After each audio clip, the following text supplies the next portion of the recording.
سپہر کے 3 بجے ہیں۔ السلام علیکم، یہ ریڈیو پاکستان ہے۔ حمیرہ رانا سے خبریں سنیے۔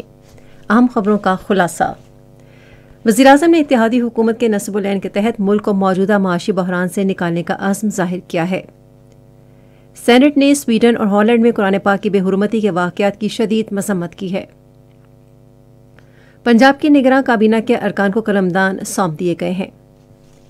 پاکستان اور اقوام متحدہ نے ملک میں موسمی تبدیلی کے حوالے سے خطرے سے دوچار علاقوں میں پائیدار اور بہتر اقدامات یقینی بنانے پر اتفاق کیا ہے۔ پاکستان نے کہا ہے کہ فلسطین اور کشمیر کے عوام کو خود ارادیت کے حق کے استعمال کا موقع فراہم کرنا اقوام متحدہ کی سلامتی کونسل کی ترجیح ہونی چاہیے۔ اور کانگو کے صوبے ایکواٹیار میں دریا میں کشتی ڈوبنے سے 72 افراد ہلاک ہو گئے ہیں۔ اور اب خبریں تفصیل کے ساتھ۔ وزیراعظم شہباز شریف نے مخلوط حکومت کے نصب العین کے تحت ملک کو موجودہ معاشی بحران سے نکالنے کا عزم ظاہر کیا ہے۔ وہ آج اسلام آباد میں مارگلا ریلوے اسٹیشن پر پاکستان ریلوے کی جدید ٹرین گرین لائن ایکسپریس کی افتتاحی تقریب سے خطاب کر رہے تھے۔ وزیراعظم نے امید ظاہر کی کہ اس ماہ عالمی مالیاتی ادارے کے ساتھ معاہدے پر دستخط ہو جائیں گے، جس سے ملک کو بحران سے نکالنے میں مدد ملے گی۔ وزیراعظم شہباز شریف نے کہا ہے کہ پاکستان فلسطین کے عوام کے شانہ بشانہ ہے۔ آج اپنے ایک ٹویٹ میں انہوں نے کہا کہ اسرائیل مکمل چھوٹ کے ساتھ بے گناہ فلسطینیوں کا قتل عام جاری رکھے ہوئے ہے اور مقبوضہ مغربی کنارے میں ایک بزرگ خاتون سمیت 10 فلسطینیوں کو شہید کرنے کے واقعے کی شدید مذمت ہونی چاہیے۔ وزیراعظم نے اس بات پر بھی زور دیا کہ مشرق وسطیٰ میں پائیدار امن مسئلہ فلسطین کا 2 ریاستی حل سے منسلک ہے۔ سینٹ میں سویڈن اور ہالینڈ میں قرآن پاک کی بے حرمتی کے واقعات کی شدید مذمت کی ہے۔ وزیر قانون اعظم نذیر تارڑ نے ایوان میں اظہار خیال کرتے ہوئے کہا کہ اسلام امن، برداشت اور بھائی چارے کا درس دیتا ہے اور قرآن مجید مکمل ضابطۂ حیات ہے۔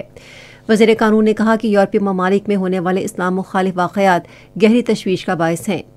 اعظم نذیر تارڑ نے کہا کہ حکومت اقوام متحدہ، اسلامی تعاون تنظیم اور یورپی یونین سمیت تمام مناسب فورمز پر اس معاملے کو بھرپور انداز میں اٹھائے گی اور ہم ذمہ دارانہ انداز میں اپنا احتجاج ریکارڈ کرائیں گے۔ اپنے خیالات کا اظہار کرتے ہوئے سید یوسف رضا گیلانی نے کہا کہ 2 یورپی ممالک میں رونما ہونے والے گھناؤنے واقعات پر دنیا کے مختلف ممالک میں احتجاج ہو رہا ہے۔ انہوں نے کہا کہ یورپی ممالک میں کیے جانے والے عمل نے مسلم امہ کے جذبات کو ٹھیس پہنچائی ہے۔ ایوان میں اظہار خیال کرتے ہوئے مشتاق احمد نے کہا کہ قرآن پاک کی بے حرمتی غیر اخلاقی، اشتعال انگیز اور مسلمانوں کے خلاف دہشت گرد حملہ ہے۔ انہوں نے اس شرمناک فعل پر سویڈن اور ہالینڈ کے سفیروں کو احتجاج ریکارڈ کرانے اور مسلمانوں کے جذبات سے آگاہ کرنے پر زور دیا۔ وزیر دفاع خواجہ محمد آصف نے مغربی ملکوں پر زور دیا ہے کہ وہ اسلام مخالف واقعات کی روک تھام کریں۔ انہوں نے کہا کہ انسانی حقوق اور آزادی اظہار رائے کے بارے میں ان ملکوں کے دوہرے معیار سے عالمی امن کو خطرہ لاحق ہے۔ انہوں نے کہا کہ مسلمان ممالک بے حرمتی کے واقعات پر اجتماعی طور پر ناراضی کا اظہار کریں۔ وزیر دفاع نے کہا کہ مغربی ملکوں میں اسلام مخالف رجحان ہی مسلمان ملکوں میں انتہا پسندی کا بڑا سبب ہے۔ ان کا کہنا تھا کہ اگر ہمارے مذہب کا احترام کیا جائے تو انتہا پسندانہ رجحانات کو روکا جا سکتا ہے۔ انوار الحق کاکڑ نے بحث میں حصہ لیتے ہوئے مختلف مذاہب کے پیروکاروں سے کہا کہ وہ قرآن پاک پر غور کریں اور جو الہامی کتاب ہے۔ فیض محمد نے کہا کہ یورپی ملکوں میں اسلام پھیل رہا ہے، اس لیے بعض عناصر اسلام مخالف پروپیگنڈا کر رہے ہیں تاکہ اس عمل کو روکا جا سکے۔ عرفان صدیقی نے کہا کہ مغربی ملکوں میں اسلام مخالف اظہار رائے کی آزادی نہیں بلکہ یہ افعال اسلام اور مسلمانوں کے خلاف نفرت اور ہر دھرمی کا مظہر ہے۔ تاج حیدر نے دنیا بھر میں اسلام اور قرآن پاک کا پیغام مؤثر انداز میں پھیلانے پر زور دیا۔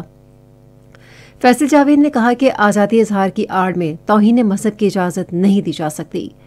کامران مائیکل نے کہا کہ اسلام مخالف کارروائیاں کرنے والوں کا کسی مذہب سے کوئی تعلق نہیں۔ ایوان بالا کے دوسرے ارکان نے بھی یورپی ملکوں میں توہین آمیز افعال کی شدید مذمت کی۔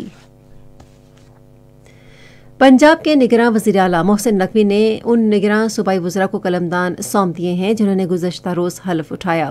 ایس ایم تنویر توانائی و صنعت، ڈاکٹر جاوید اکرم صحت، ابراہیم مراد بلدیات، بلال افضل مواصلات و ایکسائز، ڈاکٹر جمال ناصر پرائمری اور سیکنڈری صحت، منصور قادر اعلیٰ تعلیم اور اسکولز ایجوکیشن، سید اظفر علی ناصر زکوٰۃ اوقاف اور مذہبی امور، جبکہ عامر میر اطلاعات و ثقافت کے وزیر ہوں گے۔ پاکستان اور اقوام متحدہ نے موسمی تبدیلی کے اثرات کے حوالے سے ملک کے خطرے سے دوچار علاقوں میں پائیدار اور بہتر اقدامات یقینی بنانے پر اتفاق کیا ہے۔ یہ اتفاق رائے آج اسلام آباد میں ناگہانی آفات سے نمٹنے کے قومی ادارے کے چیئرمین لیفٹیننٹ جنرل انعام حیدر ملک اور انسانی امور سے متعلق تعاون کے لیے اقوام متحدہ کے دفتر کی پاکستان کے لیے نمائندہ کارلوس گہا کے درمیان ملاقات میں طے پایا۔ فریقین نے مشترکہ منصوبوں اور ماہانہ بنیادوں پر عملی کی سطح کے اجلاسوں کے اہتمام کے لیے نظام وضع کرنے پر بھی اتفاق کیا تاکہ مشترکہ اہداف کو حاصل کیا جا سکے۔ ناگہانی آفات سے نمٹنے کے قومی ادارے کے چیئرمین نے کہا کہ پاکستان ملک میں موسمی بنیادوں پر ہونے والی تباہیوں اور ہنگامی حالات کے اثرات کو کم کرنے کے لیے قومی سطح پر یکساں نوعیت کے اقدامات کے ذریعے آبادیاتی بنیادوں پر تیاریوں کو مؤثر بنانا چاہتا ہے۔ انسانی امور سے متعلق رابطے کے بارے میں اقوام متحدہ کے ادارے نے ناگہانی آفات سے نمٹنے کے قومی ادارے کے اس منصوبے کو سراہا، جس کے تحت پاکستان میں ناگہانی آفات سے نمٹنے کے نظام کو مضبوط بنانا ہے، جبکہ اقوام متحدہ کے ادارے نے اس حوالے سے اہداف کے حصول کے لیے مکمل تعاون کا یقین بھی دلایا ہے۔ یہ خبریں آپ ریڈیو پاکستان سے سن رہے ہیں۔ پاکستان نے بھارت کو فراخ دلی سے روایتی اور غیر روایتی ہتھیاروں کی فراہمی پر تشویش ظاہر کرتے ہوئے کہا کہ اس اقدام سے جنوبی ایشیا میں تصویراتی استحکام کو نقصان پہنچ رہا ہے۔ جنیوا میں تخفیف اسلحہ کے بارے میں اقوام متحدہ کے پینل سے خطاب کرتے ہوئے پاکستان کے مندوب خلیل ہاشمی نے کہا کہ بھارت کی جنگی جنون پر مبنی پالیسیوں سے علاقائی سلامتی داؤ پر لگ رہی ہے۔ انہوں نے کہا کہ جنگی جنون پر مبنی ان پالیسیوں کے تحت بھارت مختلف ذرائع سے ہتھیار اور ٹیکنالوجی حاصل کر رہا ہے۔ پاکستان نے کہا ہے کہ فلسطین اور کشمیر کے عوام کو خود ارادیت کے حق کے استعمال کا موقع فراہم کرنا اقوام متحدہ کی سلامتی کونسل کا ترجیحی مقصد ہونا چاہیے۔ نیو یارک میں اقوام متحدہ کے دفتر میں ہونے والے ایک مباحثے میں حصہ لیتے ہوئے پاکستان کے مستقل مندوب منیر اکرم نے کہا کہ فلسطینیوں اور کشمیریوں کو گزشتہ 70 سال سے خارجی تسلط اور دھونس دباؤ کے باعث ان کے حقوق نہیں دیے جا سکے۔ منیر اکرم نے کہا کہ اقوام متحدہ انسانی حقوق کی عالمگیر پاسداری کو یقینی بنانے میں اپنی ناکامی کی وجہ سے پائیدار عالمی امن بحال کرنے میں کامیاب نہیں ہو سکا۔ فلسطین نے اقوام متحدہ کی سلامتی کونسل پر زور دیا ہے کہ وہ مزید تاخیر کیے بغیر فلسطینی عوام کے حوالے سے اپنی ذمہ داریاں پوری کرے۔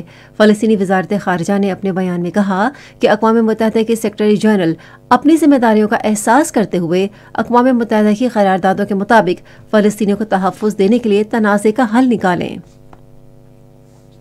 بھارت کے غیر قانونی زیر قبضہ جموں کشمیر میں کل جماعتی حریت کانفرنس نے کہا ہے کہ جموں کشمیر عالمی طور پر تسلیم شدہ تنازع ہے اور بھارتی مظالم اور نو آبادیاتی اقدامات علاقے کی متنازع حیثیت کو تبدیل نہیں کر سکتے۔ سری نگر سے جاری ایک بیان میں کل جماعتی حریت کانفرنس کے ترجمان نے کہا کہ کشمیر بھارتی فوج کے حصار میں ہے اور وہاں جاری بھارتی ریاستی دہشت گردی سے عالمی برادری کی آنکھیں کھل جانی چاہیے۔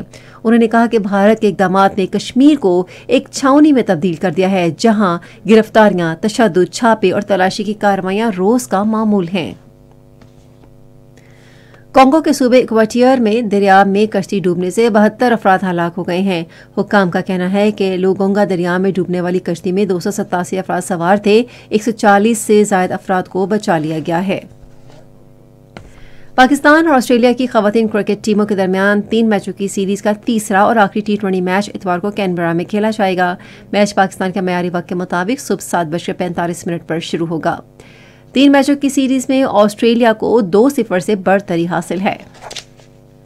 موسم محکمہ موسمیات کی پیشگوئی کے مطابق آئندہ 12 گھنٹے کے دوران ملک کے بیشتر علاقوں میں موسم سرد اور خشک، جبکہ شام اور رات کے اوقات میں جزوی طور پر ابر آلود اور بالائی علاقوں شمالی بلوچستان، کشمیر اور گلگت بلتستان میں شدید سرد رہنے کا امکان ہے۔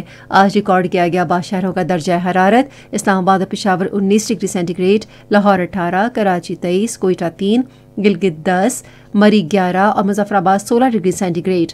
بھارت کے غیر قانونی زیر قبضہ جموں کشمیر میں محکمہ موسمیات کی پیشگوئی کے مطابق سری نگر، لیہ، بارہمولہ، پلوامہ، اننت ناگ اور شوپیاں میں موسم جزوی طور پر ابر آلود اور شدید سرد، جبکہ جموں میں سرد اور خشک رہے گا۔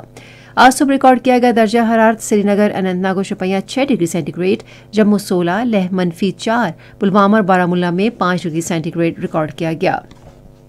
خاص خبروں کا خلاصہ ایک بار پھر۔